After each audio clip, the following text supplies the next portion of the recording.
আমরা অনেক সময় ভাবি, আমি তো অনেক গুনাহ করেছি, আমার দ্বারা আর কিছুই হবে না, আল্লাহ কি আমাকে ক্ষমা করবেন? কিন্তু তুমি কি জানো, একটি ক্ষুদ্র ভালো কাজ, এক বিন্দু চোখের পানি, একটি আন্তরিক মুহূর্ত তোমার পুরো জীবন বদলে দিতে পারে। আজকের গল্প এক নারীর, যার জীবন ছিল অন্ধকারে ভরা, কিন্তু একটি কাজ তাকে জান্নাতের পথে নিয়ে গেল। সাবস্ক্রাইব করুন সিরাতুন নূর। এটি সত্য, সাহস আর জীবন্ত ঈমানের গল্প। সে ছিল সমাজের চোখে একজন ঘৃণিত নারী। মানুষ তাকে অপমান করত, তার নাম শুনলেই দূরে সরে যেত। সে নিজেও জানত তার জীবন ভুলে ভরা, তার অতীত পাপের অন্ধকারে ঢাকা। হয়তো সে রাতের বেলায় একা বসে ভাবত, আমার কি কোনো ক্ষমা নেই? আমি কি কখনো ভালো হতে পারবো না? কিন্তু শয়তান তাকে বলতো, তোমার মতো পাপীর ক্ষমা নেই, তুমি শেষ।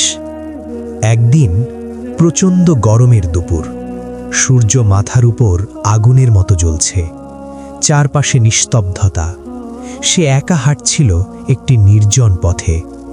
হঠাৎ তার চোখে পড়ল একটি দৃশ্য, একটি কুকুর যে তৃষ্ণায় ছটফট করছে। তার জিভা বের হয়ে গেছে, চোখ দুটো ক্লান্ত, প্রায় মৃত্যুর মুখে। সে থেমে গেল। তার ভিতরে শুরু হলো এক ভয়ঙ্কর দ্বন্দ্ব। আমি কি সাহায্য করব? আমি তো পাপী, আল্লাহ কি আমার এই কাজ গ্রহণ করবেন? এটা তো শুধু একটা কুকুর। কিছুক্ষণ সে দাঁড়িয়ে রইল, কিন্তু তার হৃদয়ের গভীরে কিছু একটা নড়ে চড়ে উঠল, একটা নরম অনুভূতি, একটু দয়া। সে দৌড়ে গেল কাছের একটি কূপের কাছে, নিজের জুতো খুলল, কূপ থেকে পানি তুলল, বারবার চেষ্টা করছে, হাতে ব্যথা লাগছে। তারপর ধীরে ধীরে কুকুরটির মুখে পানি ঢালল। কুকুরটি পানি খেল। ধীরে ধীরে তার শরীরে প্রাণ ফিরে এলো। সে উঠে দাঁড়ালো, তার চোখে যেন কৃতজ্ঞতা। এই ছোট কাজটাই আল্লাহর কাছে এত প্রিয় হয়ে গেল যে আল্লাহ তার সব গুনাহ মাফ করে দিলেন। রাসূল সাল্লাল্লাহু আলাইহি ওয়াসাল্লাম সহিহ বুখারীতে এর ইরশাদ করেন, এক নারী একটি কুকুরকে পানি পান করানোর কারণে ক্ষমা পেয়ে গেছে। আল্লাহ বলেন, নিশ্চয়ই আল্লাহ নেককারদের প্রতিদান নষ্ট করেন না। সূরা তাওবা 9:120। আরও বলেন, যে একটি সৎকর্ম নিয়ে আসবে সে তার 10 গুণ প্রতিদান পাবে। সূরা আনাম 6:160।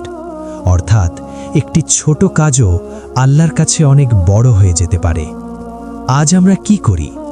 আমরা ছোট ভালো কাজকে গুরুত্ব দেই না, মনে করি এতে কি হবে, মানুষ কি বলবে, এটাই ভাবি। কিন্তু এই গল্প আমাদের শেখায়, আল্লাহ মানুষের চোখে নয়, নিয়ত দেখেন। ছোট কাজও বড় হয়ে যেতে পারে। দয়া কখনো ছোট নয়।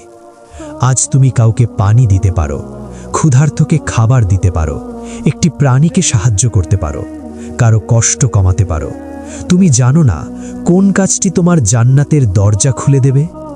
তুমি যত বড় পাপী হও না কেন, আল্লাহর দরজা বন্ধ না, রহমত শেষ না, ক্ষমা অসম্ভব না। হয়তো তোমার একটি ছোট ভালো কাজ, তোমার একটি চোখের পানি তোমার পুরো জীবন বদলে দেবে। হে আল্লাহ, আমাদের ছোট ছোট ভালো কাজগুলো কবুল করুন, আমাদের গুনাহগুলো মাফ করুন, আমাদের হৃদয় নরম করে দিন। আমিন। যদি এই গল্প তোমার হৃদয় ছুঁয়ে যায়, তাহলে শেয়ার করো, হয়তো তোমার মাধ্যমে আরেকজনের জীবন বদলে যাবে।